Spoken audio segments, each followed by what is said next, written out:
우리가 미국에 살다 보면 자동차를 타고 멀리 여행 가야 될 때가 있습니다. 미국 사람들은 이 땅이 넓다 보니까 차를 타고 멀리까지 여행하는 그런 로드트립을 굉장히 좋아하죠. 그런데 새로 가야 할 곳이 있을 때 우리가 지도를 잘못 보게 되면 길을 잃게 됩니다. 그렇죠? 누구나 그렇게 길을 잃게 되는데 그럴 때 가장 필요한 것이 무엇입니까? 다시금 그 자리에 멈춰서 제대로 된 길로 가는 것이죠. 이것이 굉장히 단순해 보여도 중요한 부분입니다. 요즘에는 우리가 차마다 또 우리가 가지고 있는 스마트폰에 보면 GPS 또 내비게이션 이런 게 깔려 있으니까 정확하게 길을 안내해 줍니다. 그것에 따라서 가는 것이 또 굉장히 중요한 거예요. 왜냐하면 잘못하면 우리가 길을 잃어버리고 우리가 원하는 목적지에 다다르지 못할 때가 있기 때문에 그렇습니다. 인생길도 마찬가지죠. 사람들이 인생길 가운데 성공의 길을 걷기 위해서 부단히 노력하고 애씁니다. 세상에 살고 있는 사람들 한번 생각해 보세요. 아주 어린 아이 때부터 인생의 설계를 부모가 해주고 실수하지 않고 실패하지 않고 성공의 길을 가게 하려고 부모들이 얼마나 애를 씁니까? 혹여나 잘못된 길을 갈까 노심초사하고 전전긍긍하고 만약에 잘못된 길로 가게 되면 부모가 그 가운데 간섭하고 개입하고 돕고 그래서 온전한 길로 가게 돕지 않습니까? 그런데 사람들이 영적인 길도 있다는 것을 알지 못해요. 영적인 길을 육적인 길처럼 그렇게 노력하고 애쓰지 않는 경우가 너무나도 많이 있는 것 같습니다. 사실 보이는 게 전부가 아니죠. 보이지 않는 세계가 있고 영적인 길을 올바로 가는 것이 어쩌면 우리 인생에 있어서 훨씬 더 중요할 수 있습니다. 그럼에도 불구하고 수많은 사람들이 보이지 않는다는 이유로 이것을 간과하고 넘어갈 때가 많이 있는 거예요. 오늘 본문에 나온 이스라엘 모습이 딱 그와 같았습니다. 첫 번째 바벨론으로부터 이스라엘로 돌아온 이스라엘 백성들이 정말 하나님의 은혜로 가까스로 하나님의 성전을 짓죠. 근데 거기에서 멈춰서 그 성전이 지은 지 60년이 지났음에도 불구하고 이들이 다른 길, 세상 길 따라가다가 영적인 어둠을 만난 것이 바로 오늘 본문의 내용입니다. 하나님을 잊어버리고 세상을 따라가다 보니까 이들의 영적인 건강이 너무나 나빠졌어요. 영적으로 암흑시대가 되었습니다. 영적으로 죽은 상태가 되어 있는 것입니다. 이들이 이와 같이 했던 이유가 있습니다. 그것이 무엇인가 하면 이들은 초심을 잃었기 때문에 그래요. 만약 세상적인 풍요와 세상의 유익과 세상의 문화와 세상에 좋은 모든 것을 누리길 원했더라면 이 사람들이 바벨론에 그냥 살았어야 합니다. 예루살렘에 와서는 안 됐어요. 왜냐하면 그 당시 바벨론이 세상에서의 그 모든 문화와 좋은 것과 그것들을 다 선두해가는 그러한 나라 아니었습니까? 지금 미국과 같았던 거예요. 풍요로운 곳입니다. 모든 것이 넉넉한 곳이에요. 재미있는 곳입니다. 유쾌한 곳입니다. 행복한 곳이에요. 그래서 사실 많은 사람들이 많은 유대인들이 그래서 바벨론에 거주하고 이스라엘에 사실 돌아오지 않았던 거예요. 그런데 왜 이 유대인들이 이스라엘로 돌아오기로 결단했지요? 그것은 그들 안에 이런 마음이 있었어요. It's not enough. It's not enough. 충분하지 않다라는 거예요. 세상적으로 풍요를 누려봐도 충분하지 않다는 거예요. 왜요? 영적인 갈급함이 있었기 때문에 그렇습니다. 영적인 것이 채워지지 않기 때문에 그랬던 거예요. 그래서 이 유대인들이 이스라엘로 돌아오고 성전을 재건하고 하나님 앞에 예배드리기 시작했는데 어느 순간 이 초심을 잃게 되다 보니까 이들이 영적인 어두움에 사로잡히게 된 것입니다. 우리의 인생도 마찬가지죠. 우리가 이 땅에서 많은 것들 누릴 수 있습니다. 이 땅에서의 풍요를 누릴 수 있어요. 그 잘못된 것 아닙니다. 근데 중요한 사실은 무엇인가 하면 It's not enough. 충분하지 않다라는 거예요. 그것으로 우리 인생이 충분하지 않다라는 것입니다. 왜요? 우리 인생 가운데 영적인 것을 우리가 반드시 공급받고 체험받고 나아가야 하기 때문에 그렇습니다. 그렇다면 이 시간 가운데 우리가 어떻게 이와 같은 것을 품고 나아갈지, 어떻게 영적인 것이 회복되며 나아갈지, 어떤 길이 소망의 길인지를 이 시간 말씀을 통하여서 함께 살펴보기를 원합니다. 첫 번째, 우리는 깊이 슬퍼할 때 소망을 찾게 됩니다. 오늘 에스라가 마주한 이스라엘의 영적인 현실이 1절 가운데 잘 나와 있습니다. 2일 후에 방백들이 내게 나와 이르되 이스라엘 백성과 제사장들과 레위 사람들이 이 땅 백성에게서 떠나지 아니하고 가나안 사람들과 헷 사람들과 브리스 사람들과 여부스 사람들과 암몬 사람들과 모압 사람들과 애굽 사람들과 아모레 사람들의 가증한 일을 행하여. 지금 에스라가 마주하고 있는 유대 공동체의 영적인 현실이 어떻다는 거예요? 가증한 일을 행하고 있다라고 지금 이야기하고 있습니다.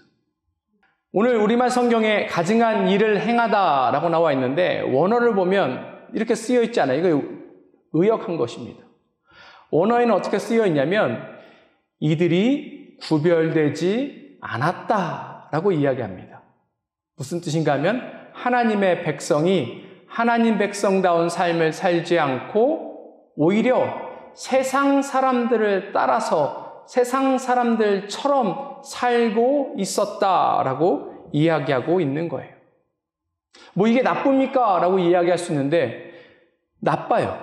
이게 영적으로 위험할 수 있습니다. 뭐냐면 이렇게 살다 보면 하나님을 잊어버리고 살게 되기 때문에 그래요. 하나님이 주신 것을 잃어버리고 살 수 있는 그러한 위험이 있기 때문에 그렇습니다. 그런데 이들의 모습이 더 충격적인 게 2절에 나와 있습니다. 그들의 딸을 맞이하여 아내와 며느리로 삼아 거룩한 자손이 그 지방 사람들과 서로 섞이게 하는데 방백들과 고관들이 이 죄에 더욱 으뜸이 되었다 하는지라. 지금 이스라엘 백성들이 세속화되고 있는 거예요. 세상의 가치를 따라 살고 있는 것입니다. 그 나라 문화에 젖어 살고 있는 거예요. 그 나라 사람들처럼 우상 숭배하며 살고 있는 것입니다. 그런데 더 큰 문제는 이 일을 지금 누가 앞장서서 하고 있는 거예요? 유대인들의 지도자들이 이 일에 앞장서서 하고 있는 거예요. 리더들이 그 일을 행하면 당연히 그 밑에 있는 사람들도 이것이 가능하구나 하고 다 따라가는 것 아닙니까? 세상도 그렇죠. 세상을 이끌어가는 리더들이 있어요. 이 사람들이 트렌드를 만들고 이 사람들이 걸어가는 길을 따라서 사람들이 따라가요. 옷 입는 것도 그렇게 따라하지요. 또 행하는 것도 따라하지요. 말하는 것도 따라하죠. 그래서 리더가 굉장히 중요합니다. 모범을 보여야 하는데 오히려 리더들이 하나님을 떠나고 하나님 앞에 충성되어 있지 않은 거예요.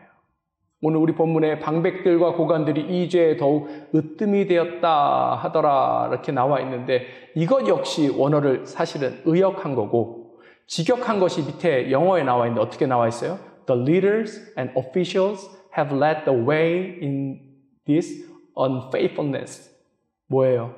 하나님 앞에 충성되이 행하지 않았다라고 이야기하고 있어요. 결국 하나님을 잊어버린 하나님과 관계없는 하나님으로부터 벗어난 인생이 되었다라는 것을 지금 이야기하고 있는 것이죠. 어떤 사람들이 이걸 보고 이게 뭐 이렇게 심각합니까? 이야기할 수 있어요. 우리가 미국에 이민 오면 당연히 미국 법 따르고 미국의 문화 따르고 또 미국에서 가치 있게 여기는 거 따르고 할 수 있는 것 아닙니까? 그리고 또 미국에서 사니까 미국 사람 만나서 결혼할 수도 있고 뭐 할 수 있지. 이게 뭐 나쁩니까? 라고 이야기할 수 있어요. 그런데 우리가 미국 와서 이민 와서 사는 거와 이 이스라엘 백성이 다시금 그 가나안 지방에 가서 사는 거와는 천지 차이입니다. 왜요? 미국 문화는 일단 크리스찬 문화가 기본이 되어 있잖아요. 그렇죠? 요즘 들어서 세상 문화가 너무나도 목소리가 커져서 그게 문제긴 하지만 기본적으로 크리스찬 문화입니다. 그리고 우리가 하나님 잘 믿고 하나님 잘 따르려고 노력하고 있잖아요. 그런데 이 당시에 이 유대인들은 가나안에서 여전히 버리고 있는 우상 숭배, 하나님을 떠난 삶, 죄악된 삶, 이것들을 계속 살고 있는 것이 문제였다라는 거예요. 결국 이 모든 것을 한 단어로 뭐라고 얘기하냐면 죄라고 이야기하고, 다르게 표현하자면 하나님을 배신한 가운데 있다라는 것입니다. 우리가 죄 가운데 행하거나 하나님을 배신한 가운데 행하면 어떻게 되는가? 우리의 영적인 건강이 나빠져요. 우리의 영적인 건강이 나빠진다고요. 그러면 그 끝은 어떻게 되겠습니까?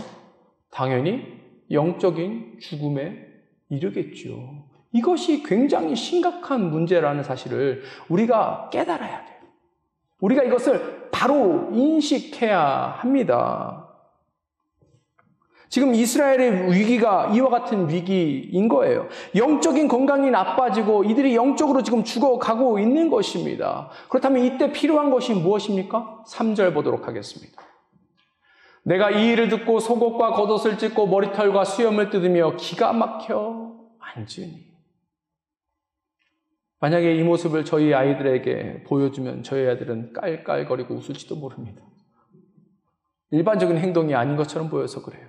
근데 성경에서 옷을 찢고 머리털과 수염을 뜯었다 하면 굉장히 깊이 슬퍼하고 있다는 것을 표현하는 거예요. 애통하고 있다는 것을 표현하고 있는 것입니다. 그의 가슴이 찢어져서 아파하고 고통 가운데 있다는 것을 이와 같이 표현하고 있는 거예요. 왜 영적인 어둠 가운데 이와 같은 행동이 필요할까요?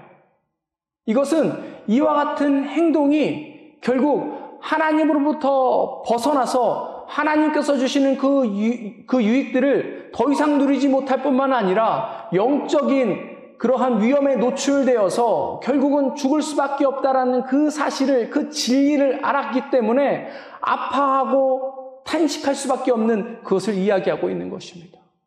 이게 굉장히 우리 인생에 필요하고 중요해요. 그래서 예수님께서도 이것을 이야기하셨어요. 마태복음 5장 4절 보도록 하겠습니다. 애통하는 자는 복이 있나니 그들이 위로를 받을 것이며. 우리가 잘 알고 있는 팔복 가운데 나와 있습니다. 되게 신기해요. 세상은 애통한 사람이 복받았다라고 이야기하지 않아요. 해피한 사람, 행복한 사람, 기뻐하는 사람이 복이 있다라고 이야기합니다. 그러니까 세상적인 것을 통하여서 기뻐하고 만족하는 것이 복이 있다라고 이야기하는데 영적인 것은 달라요. 애통하는 자, 이 애통은 무엇인가 하면 죄에 대해서 애통해 하는 거예요. 하나님을 떠남으로 인해서 애통해 하는 것입니다. 왜냐하면 하나님을 떠나 있는 사람은 하늘의 복을 받을 수 없다라는 것을 지금 오늘 이 말씀이 이야기해 주고 있기 때문에 그런 거예요. 하나님께서 우리에게 약속을 해주셨어요. 엄청난 약속을 해주셨습니다. 우리가 그것을 느끼든지 못 느끼든지 상관없이, 그것이 정말 좋은 것이라고 알아채든지 못 알아채든지 상관없이 하나님께서 약속을 주셨는데, 그게 무슨 약속이냐면 하늘의 기업을 주신다고 했어요. 그 말은 무슨 말인가 하면 천국의 그 모든 유익들을 우리에게 하나도 빠짐없이 다 주신다고 했는데 그 복을 지금 못 누리게 된 거예요. 왜요? 하나님과 전혀 관계없는 곳에 서 있기 때문에 그래요. 축복받는 곳에 서 있지 않고 축복받는 길 가운데 서 있지 않기 때문에 그렇습니다. 그런데 이 사실을 아는데 어떤 사람이 그 자리에 가만히 앉아서 에이 그런가 보다, 뭐 이 복 못 받으면 뭐 다른 복 받으면 되지, 이럴 사람이 있겠습니까? 영적인 것을 깨닫는 사람은 당연히 이 가운데 애통하고 아파할 수밖에 없는 거예요. 자신의 죄에 대해서, 잘못된 길에 서 있는 것으로 인하여서, 타락한 것에 의해서 깊이 통곡하고 아파하고 애통하는 자가 어떻게 된대요? 천국의 위로를 받게 된다는 거예요. 다시금 천국의 그 은혜와 복을 누리며 살아갈 수 있다라는 것입니다. 애통한 사람만이 잘못된 길을 걷고 있다는 것을 깨닫고 그 자리에 멈춰서 다시금 하나님께로 돌이켜 하나님의 그 축복의 길, 축복이 임하는 그 장소로 걸어갈 수 있다는 것입니다. 우리 마음의 방향이 회복된다는 것을 의미하는 거예요. 사랑하는 성도 여러분, 우리가 이와 같이 나아갔으면 좋겠습니다.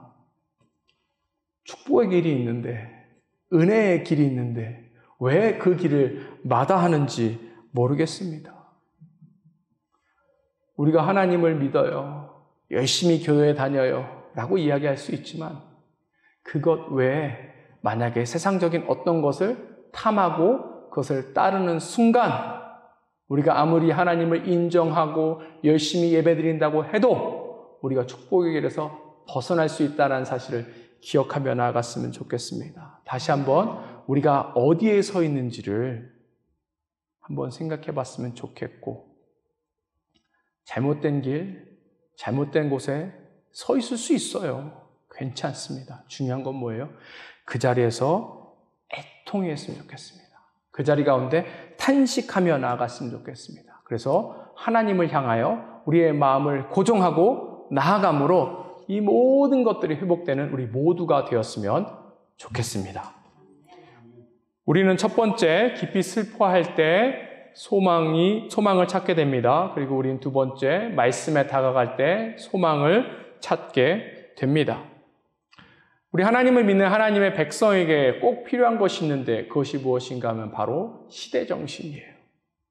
근데 세상 사람들은 시대정신이라 하면 세상의 트렌드를 읽고 그것을 따르는 것을 의미하는데, 성도들의 시대정신은 그것과는 좀 다릅니다. 성도들의 시대정신은 분별하는 거예요. 성경에는 그게 분별의 영 이렇게 나와 있습니다. 옳은 것과 그른 것을 구별할 수 있는 능력을 이야기하는 것이죠. 우리가 이 세상을 살다 보면 우리가 마주하는 현실이 있습니다. 세상 가치 체계가 있어요. 세상이 가치 있다라고 칭하고 만들어 놓은 그와 같은 시스템, 체계가 있다라는 것입니다. 반면에 보이지 않는 영적 가치 체계도 있어요. 어떤 것은 이 두 개가 오버랩, 겹치기도 하지만 대부분은 이것이 겹치지 않고 상반된 가운데 서 있을 때가 있습니다. 그러니 우리에게 필요한 분별의 능력은 무엇인가 하면 세상 가치체계와 영적인 가치체계를 분별할 수 있는 능력이에요. 근데 오늘 에스라가 이스라엘 백성들이 그것이 없으니까 안타까워하고 한탄하고 애통하고 깊이 슬퍼하고 있는데 여기에 긍정적인 부분이 있습니다. 소망이 조금 있어요. 무엇인가? 에스라 말고도 에스라와 함께 선 사람들이 있습니다. 4절 보도록 하겠습니다. 이에 이스라엘의 하나님의 말씀으로 말미암아 떠는 자가 사로잡혔던 이 사람들의 죄 때문에 다 내게로 모여오더라. 내가 저녁 제사 드릴 때까지 기가 막혀 앉았더니. 지금 에스라 옆에 누가 왔습니까? 하나님의 말씀으로 말미암아 떠는 자들, 이렇게 나와 있습니다. 이 사람들은 어떤 사람이에요? 하나님의 말씀을 경외하는 사람들이다라고 우리가 이야기할 수 있어요. 하나님 말씀 앞에, 하나님 말씀을 공경하고 어미하신 하나님 말씀 앞에 떠는 그와 같은 자들이 에스라 가운데 많이 있었다라고 이야기하고 있습니다. 이 사람들이야말로 성도로서 갖고 있는 시대정신이 있는 사람들이에요. 이 사람들은 세상의 가치체계와 하나님 나라 영적 가치체계를 정확하게 분별할 수 있는 능력이 있는 사람들입니다. 이와 같은 능력을 이 사람들이 어디서 얻었다고요? 하나님의 말씀으로부터 얻은 거예요. 하나님의 말씀이 이들의 중심이 되고 기준이 되었기 때문에 그 말씀 때문에 이들은 분별할 수 있는 능력이 생기게 된 것입니다. 시대마다 그런데 이런 사람들을 하나님께서 예비해 두셨어요. 특별히 이스라엘의 가장 영적으로 어두운 시절일 때에 하나님이 그와 같은 때에도 이와 같은 사람들을 예비하셨습니다. 열왕기상 19장 18절입니다. 그러나 내가 이스라엘 가운데 7,000명을 남기리니 다 바알에게 무릎을 꿇지 아니하고 다 바알에게 입맞추지 아니한 자니라. 이 본문의 배경은 우리가 잘 알고 있는 그 엘리야의 이야기입니다. 엘리야가 영적 전쟁을 바알 그 제사장들과 했잖아요. 하늘에서 불이 내리고 그래서 영적으로 엘리야가 승리하게 됩니다. 근데 엘리야가 이것을 통해서 많은 이스라엘 사람들이 이제 하나님의 능력을 깨닫고 하나님 앞에 회개하고 하나님 앞에 돌아올 줄 알았어요. 우리도 그렇지 않습니까? 하나님이 우리 교회와 함께 하시고 하나님 우리와 함께 하시고 하나님의 은혜 베푸셨기 때문에 그와 같은 것들을 세상에 나가서 사람들에게 전하고 외치면 사람들이 그것을 듣고 회개하고 이 전에 나와서 함께 하나님을 예배할 거라고 우리는 기대합니다. 그렇죠? 그 기대가 잘못된 것은 아니에요. 그런데 현실을 보면 그렇지 않을 때가 많지요. 엘리야도 그랬어요. 아니 이와 같은 능력이 나타났는데 사람들이 하나님을 안 믿고 하나님 앞에 안 돌아온단 말이야. 그래서 그 사실 때문에 엘리야가 충격을 받고 깊은 영적인 침체에 빠져 있을 때 하나님께서 엘리야를 지금 위로해 주시는 거예요. 뭐라고 위로해 주세요? 아니다, 아니다. 세상에 하나님 따르는 사람이 아무도 없는 것 같지만 그럼에도 불구하고 귀한 7,000명을 내가 준비해 놨다라고 하나님께서 지금 엘리야에게 이야기해 주시고 계신 거예요. 이 사람들이 왜 바알에게 무릎 꿇지 않고 바알에게 입맞추지 아니했을까요? 왜 바알을 따르지 않고 그 세상을 따르지 않았을까요? 그 이유는 이들에게 정확한 분별의 능력이 있는 거예요. 세상의 가치보다 하나님의 나라의 가치가 훨씬 더 크기에 그것을 따른다라고 지금 이야기하고 있는 것입니다. 왜 어떤 사람은 세상을 따르고 왜 어떤 사람들은 영적인 것을 따릅니까? 그 이유는 어떤 것이 자신의 인생에 더 도움이 되는지를 결정하고 따르는 거예요. 한번 생각해 보세요. 세상의 모든 교육이라든지 모든 가치체계는 세상의 최고의 가치를 따라 살게 되어 있습니다. 그게 뭐예요? 뭐죠? 세상 사람들 뭘 따라가죠? 돈이에요, 돈. 돈입니다. 왜 어린아이부터 우리는 여기서 키운 애들은 당연히 영어를 하지만 한국에는 영어를 가르치는데 영어 유치원을 있고 세상 사람들이 이렇게 얘기해요. 초등학교 끝나기 전에 영어를 떼줘야 되고 중학교 몇 학년 전에는 수학을 떼줘야 되고 막 이야기합니다. 왜 그래요? 왜 그렇게 합니까? 돈 잘 버는 직업 갖고 돈 잘 버는 인생 살고 그 돈으로 평안히 누리고 즐기고 살아라 라고 이야기하기 때문에 그런 것 아닙니까? 아이들이 전공을 선택하는 것도 그렇죠. 돈 많이 버는 직업을 갖게 되는 전공 선택하기 원하잖아요. 컴퓨터 사이언스, 의사, 판사, 이런 거 원하는 이유가 세상에 도움이 되는 인물이 되라고 그것을 하라고 하는 게 아니라 그거 하면 돈 많이 버니까. 단순히 그 이유 때문에 하는 것 아니에요. 제가 전에 사역하던 곳에서 그와 같은 일들이 있었어요. 그 자녀가 사회학하고 심리학 한다 그러니까 부모가 계속 화가 나서 저한테 좀 설득 좀 해달라고. 기계공학, 그 다음에 바이오테크, 컴퓨터 사이언스, 이거 하면 얼마나 좋냐고, 이거 하면은 이런 잡 가지면 돈 얼마나 많이 버는데 저한테 설득 좀 해달라고. 근데 제가 봤을 때 그 부모보다 자녀가 훨씬 더 나았습니다. 왜요? 왜 심리학, 사회학 하려고 그래요? 세상 사람들 도와주고 세상을 바꾸고 싶은 마음에서 그렇게 하는 것 아닙니까? 근데 문제는 뭐예요? 그와 같은 그 잡을 갖게 되면 가난해진다는 거예요. 세상으로부터, 세상이 가는 길로부터 뒤처진다는 거예요. 미국에 보면 프로페셔널 디그리가 있습니다. 전문 학위라고 얘기하죠. 프로페셔널 디그리의 특징이 있어요. 뭐냐면 학비가 굉장히 비쌉니다. 대신 그 학위를 따면 바로 프로페셔널 디그리가 나오니까 그러니까 면허증 그런 게 나오는 거예요. 그러면 그걸 통해서 돈을 많이 벌 수 있어요.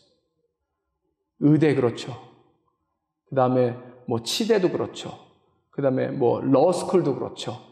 MBA도 그렇죠. 이런 거 다 프로페셔널 디그리예요. 굉장히 비싸지만 이걸 다 하고 나면 돈 많이 법니다. 그런데 프로페셔널 디그리 중에 돈 못 버는 디그리도 하나 있어요. 뭐냐면 제가 전공한 MDiv입니다. 이거는 목사 자격증 따는 거라서 프로페셔널 디그리니까 돈은 많이 내는데 돈은 많이 못 벌어요. 그럼 제가 잘못된 길을 선택한 것입니까? 제가 어리석은 거예요? 그런 게 아니지요. 아니지요.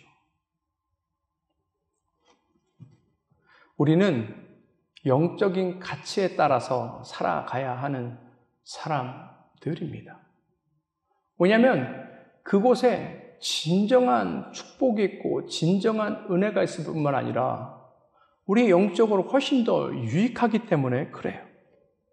근데 어떤 사람들은 그렇게 얘기하면 너무 극단적으로 또 극단적인 예로 저한테 이야기해요. 목사님, 먹고는 살아야지요. 먹고는 살아야죠. 제가 여러분들한테 다 저와 같은 삶을 살라고 했습니까? 그것은 아니죠. 기본적으로 우리가 신뢰하고 있어야 할 것이 그래서 말씀 속에서 찾아야 하는 거예요. 마태복음 6장 33절입니다. 그런즉 너희는 먼저 뭐래요? 그의 나라와 그의 의를 구하라. 그리하면 이 모든 것을 누구에게 주신대요? 너희에게 더하시리라. 하나님의 기본적인 약속 아닙니까? 두려워할 필요 없어요. 하나님 나라 가치를 위해서 살면, 하나님 나라 가치를 위해서 따라 살면 우리가 못 먹고 가난하고 배고파서 죽는 것 아닙니까? 성경이 보증하고 있습니다. 아니라는 거예요. 왜요? 필요한 것은 하나님께서 다 이미 공급하고 채워주실 것이기 때문에 그렇습니다. 이와 같은 우리가 자부심으로 살아가야 돼요. 든든한 하나님의 백을 믿고 살아가야 해요. 이게 믿음의 삶이고 이게 담대한 삶이고 이게 축복받은 삶 아닙니까? 우리가 다 같이 이와 같은 삶으로 나아갔으면 좋겠습니다. 현실은 뭐예요? 계속해서 저도 알고 있어요. 세상은 우리를 유혹합니다. 일주일 내내 우리를 유혹해요. 뭐 하는 거냐? 왜 이렇게 빨리 은퇴했냐? 돈 더 벌었어야지. 건강 허락할 때 더 누려야지. 더 이 모든 것들을 즐겨야지. 등등의 것을 막 이야기해요. 특별히 우리가 살고 있는 것은 어디입니까? 라스베가스 아닙니까? 라스베가스의 별명이 뭐예요? 신시리예요. 신시리. 이따가도 볼 거지만 성경에서 보면 죄는 뭐예요? 굉장히 부끄러운 거예요. 그렇잖아요. 옛날에 죄 지었다고 사람들 앞에서 고백하기 어렵지 않습니까? 그런데 이곳엔 어때요? 신시리니까 뭐 그게 크게 부끄러운 게 아니고 오히려 당당한 거라고 가르쳐요. 그러니 우리가 죄 짓는 것도 너무 쉽고 마음대로 살다가 교회 와서 회개하면 되겠지. 그렇게 할 때가 너무나도 많다라는 것입니다. 거듭 말씀드립니다. 이와 같이 나아가게 될 때 우리의 영적인 건강을 해치게 될 수 있는 거예요. 기억하세요. 늘 메시지가 우리의 삶을 인도합니다. 세상 메시지를 따라 살면 세상이 우리를 인도하기에 우리를 파멸로 몰고 갈 것이고 하나님의 메시지가 우리를 인도하게 되면 하나님의 메시지는 우리에게 의의 길, 평강의 길, 축복의 길로 인도할 거기 때문에 그 가운데 그 모든 것들을 누리며 나아갈 수 있는 거예요. 어떤 것을 선택하시겠습니까? 어떤 것을 선택하시겠어요? 우리가 하는 일이 나름 의미 있는 일일 수 있어요. 사회에 공헌하는 일이 될 수도 있습니다. 성공의 삶이 될 수도 있어요. 그런데 중요한 건 뭐예요? 그 가운데 기준이 분명하게 있어야 된다는 것입니다. 그 기준은 하나님 말씀인 거예요. 하나님 말씀이 기준이 되어서 우리가 소비 행위를 해야 돼요. 하나님 말씀이 기준이 되어서 우리가 다른 사람과의 관계를 누리며 나아가야 합니다. 하나님 말씀이 기준이 되어서 우리의 진로를 정하고 우리의 커리어를 이어가고 가정의 계획도 그에 맞춰서 나아갈 때 우리가 안전한 삶, 축복의 삶, 평강의 삶을 살며 나아갈 수 있다는 사실을 기억하며 나아갔으면 좋겠습니다. 그 모든 것들 온전히 누리며 나아갔으면 좋겠습니다. 첫 번째, 우리는 깊이 슬퍼할 때 소망을 찾을 수 있습니다. 두 번째, 우리가 말씀에 다가갈 때 소망을 또한 찾게 됩니다. 그리고 마지막으로 우리가 무릎을 꿇을 때 소망을 찾게 됩니다. 누구나 잘못된 길 갈 수 있어요. 우리가 로봇가 아닌데, 우리가 기계가 아닌데 어떻게 늘 일정하게 옳은 길만 갈 수 있겠습니까? 여러 가지 이유로 우리가 길을 잃어버릴 수 있지요. 근데 그 가운데 제일 가장 우리에게 필요한 것은 뭐예요? 우리가 잘못 들어섰다는 것을 인정하는 거예요. 우리 길이 잘못됐다는 것을 인정할 때 비로소 우리가 우리의 삶을 고칠 수 있기 때문에 그렇습니다. 아까 우리가 로드 트립 하는 걸 이야기했는데 요즘은 뭐 내비게이션도 있고 뭐 GPS 있어서 그거 따라서 가면 뭐 틀릴 일 거의 없습니다. 근데 옛날에 로드 트립 아니면 새로운 길 갈 때 뭐가 필요해요? 지도 막 이만한 알죠? 이만한 지도 막 이렇게 접어서 이렇게 보고 저렇게 보고 옆 사람한테 얘기해서 야 얼마 남았어? 야 다음에 턴할 때 꼭 얘기해줘. 그래서 막 합니다. 근데 그러다 보면 길을 잃을 수 있어요. 근데 여기서 남자와 여자의 특징이 있습니다. 남자의 특징은 뭐예요? 자존심이 세서 인정을 못합니다. 옆에서 잘못 들었으면 주변에 내려서 사람들한테 물어봐. 그 남자들은 뭐라고 해요? 아니야 나 찾을 수 있어. 가면 다 만나.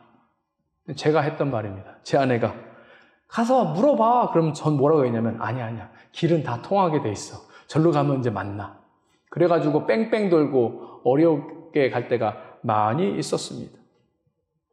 자존심 세우면 안 돼요. 더 고생합니다. 우리가 영적으로 잘못된 길을 걷고 있는데 빨리 인식하고 그 가운데 돌아오는 것이 지혜로운 행동이에요. 그래야 우리가 많은 것을 잃지 않게 됩니다. 오늘 에스라와 말씀을 사모하는 이 사람들이 하나님 앞에서 이와 같이 나아가고 있습니다. 5절부터 7절까지 보겠습니다. 저녁 제사를 드릴 때에 내가 근심 중에 일어나서 속옷과 겉옷을 찢은 채 무릎을 꿇고 나의 하나님 여호와를 향하여 손을 들고 말하기를 나의 하나님이여 내가 부끄럽고 낯이 뜨거워서 감히 나의 하나님을 향하여 얼굴을 들지 못하오니 이는 우리 죄악이 많아 정수리 넘치고 우리 허물이 커서 하늘에 미침이이다. 우리 조상들의 때로부터 오늘까지 우리의 죄가 심함에 우리의 죄악으로 말미암아 우리와 우리 왕들과 우리 제사장들을 여러 나라 왕들의 손에 넘기사 칼에 죽으며 사로잡히며 노략을 당하며 얼굴을 부끄럽게 하심이 오늘날과 같으니이다.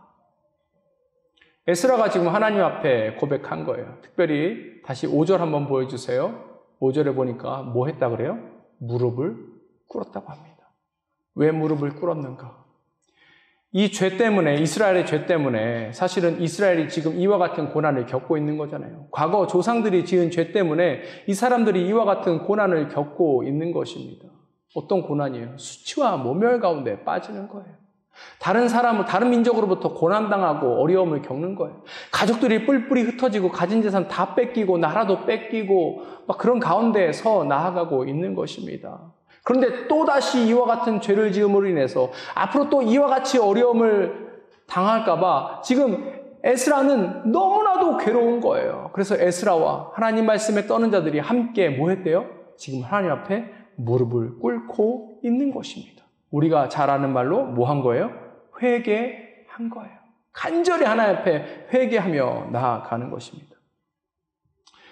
이 교회 역사를 보면 하나님의 은혜가 아주 풍성히 나타나는 그런 시기가 있어요. 그러니까 우리만 느끼는 것이 아니라 세상 사람들도 다 알 수 있는 하나님의 은혜가 넘치는 시기가 있었습니다. 하나님의 기적이 너무나도 많이 잘 나타나는 시기가 있었어요. 이것을 우리가 뭐라고 이야기하냐면 부흥의 시기다. 이게 부흥이다 라고 이야기하거든요. 근데 이 부흥은 갑자기 어느 날 그냥 공짜로 저절로 찾아오는 게 아니에요. 절망적인 상황 가운데 사람들이 자신의 죄에 대해서 인지하고 자신의 죄를 제거하고 회개하고 나아갈 때 비로소 이와 같은 부흥의 시기가 임했던 것입니다. 한국에도 그와 같은 부흥의 시기가 임한 적이 있어요. 언제냐? 1907년 평양 대부흥 사건입니다. 1907년이 어때요? 구한말 얼마나 나라가 어렵고 힘들 때입니까? 우리가 잘 알고 있지만 그로부터 3년 후에 나라를 일본에 뺏기고 30년 동안 고난을 당하는 그런 시기 아닙니까? 얼마나 사회가 복잡하고 어렵고 힘들고 소망이 없던 그런 시대예요. 근데 그때 부흥이 임했다고요. 평양에 부흥이 임했는데 그 부흥의 불길이 평양뿐만 아니라 전국을 덮게 되고 그로 인해서 수많은 하나님의 은혜와 역사가 일어났던 것을 우리가 경험하게 됩니다. 근데 이 1907년에 평양 대부흥이 어떻게 일어난 줄 아세요? 한 선교사의 죄 고백으로부터 시작됐어요. 그 당시 미국 선교사였던 하디 선교사님이 자기의 죄를 공개적으로 고백합니다. 다른 선교사님들과 관계가 좋지 않았던 그 죄라는 것을 고백하고 하나님 앞에 회개했고요. 그가 미국 사람이기에 이 조선 사람들 차별하고 무시하고 했던 그러한 마음들 정직하게 내어놓고 회개했습니다. 그 회개 끝에 그 당시에 그 지역에 있는 길선주 목사님이란 분이 그분도 그의 영향을 받아서 죄를 고백하고 회개하기 시작했어요. 그러자 이 회개 운동이 그 모임 가운데 쫙 퍼지게 되었고 서로 자기의 죄를 터놓고 용서를 구하고 하나님 앞에 회개하고 나아갔습니다. 죄가 깨끗하게 제거된 것이죠. 그러자 그 가운데 엄청난 하나님의 부흥이 임했습니다. 저는 제 평생에 그와 같은 부흥을 한번 경험해보고 싶어요. 그냥 경험한다는 것이 이런 부흥이 있었네 하고 넘어가는 것이 아니라 그 부흥의 중심에 제가 있었으면 좋겠습니다. 우리 교회가 있었으면 좋겠어요. 저는 그게 평생의 소원입니다. 꼭 그거 한번 누려보고 하나님 앞에 나아갔으면 좋겠어요. 여러분들도 그와 같은 소망을 저와 함께 꿈꾸며 나아갔으면 좋겠습니다. 근데 교회 오시는 분들 중에 제가 컴플레인 들은 것 중에 하나가 무엇인가 하면 맨날 교회 가면 회개하라고 그러냐고. 귀찮다고. 나 그 교회 안 간다고. 자꾸 나쁘게 죄인을 만드냐고. 죄 없이 사는 사람 있냐고. 나 그 교회 안 다닌다고. 지겹다고 이야기합니다. 이게 지겨운 문제가 아니에요. 제가 회개하라고 여러분들에게 이야기하는 게 수치스럽게 만들려고 하는 게 아니에요. 부끄럽게 만들려고 하는 것이 아닙니다. 제가 영적으로 여러분들을 사로잡고 제가 컨트롤하기 위해서 하는 것도 아니에요. 물론 이단들은 그런 거로 막 컨트롤하고 막 그러니까 문제가 되긴 하지만 그게 아니에요. 제가 그와 같이 이야기하는 이유는 여러분들이 하나님의 약속의 그 놀라운 복 가운데 은혜 가운데 기쁨을 누리며 살아갔으면 좋겠는데 우리 안에 있는 죄가 그것을 막는다니까요.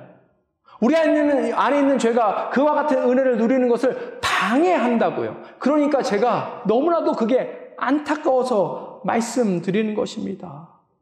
이 모든 것들이 제거해야 회복되죠. 이 모든 장애들이 모두 제거돼야 우리가 하나님의 은혜를 누리며 나아갈 수 있지 않겠습니까? 이 시간 다시 한번 간절히 하나님 앞에 이와 같이 무릎 꿇으며 나갔으면 좋겠습니다. 단순히 후회하고 단순히 애통해하는 것을 넘어서서 간절히 하나님 앞에 부르짖으며 나갔으면 좋겠어요. 하나님, 제 마음이 무뎌지고 딱딱해서 죄 가운데 있으면서도 이게 죄인지도 모르고 삽니다. 하나님, 이게 죄가 맞는데도 많은 사람들이 당연하듯이 그것을 살고 있기 때문에 나도 따라 살았습니다. 하나님, 내가 하나님 말씀으로부터 벗어났기 때문에 하나님 분별의 능력이 없었습니다. 그 모든 것도 이 시간 가운데 회개하고 구체적으로 제거하며 나아갔으면 좋겠습니다. 이것이 우리에게 유익을 주는 거예요. 마태복음 5장 29절에서 30절 보도록 하겠습니다.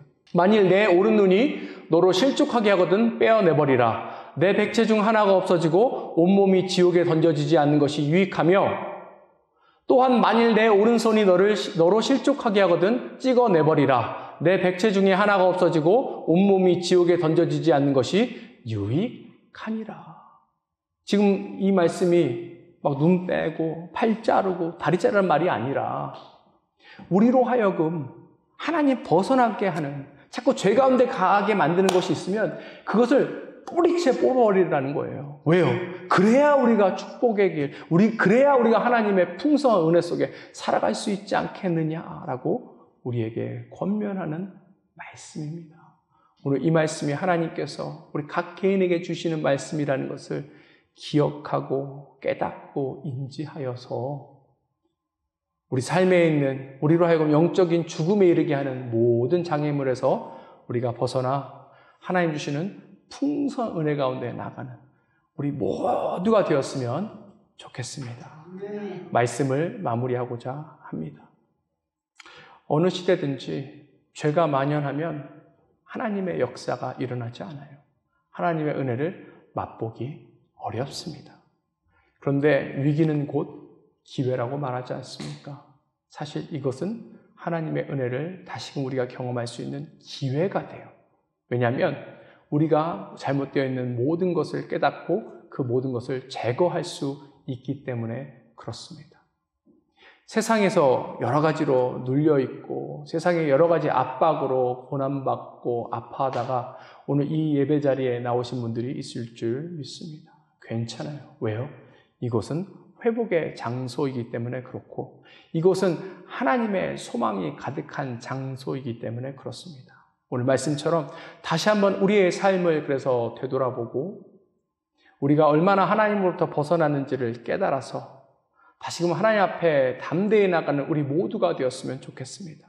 특별히 우리에게 그러한 담대한 능력이 없다면 말씀 가운데 나아가서 그 말씀의 능력으로 우리를 채우고 그와 같이 나가는 저와 여러분들이 되었으면 좋겠습니다. 왜요? 우리에게 아직 소망이 남아있기 때문에 그렇습니다. 함께 기도하겠습니다.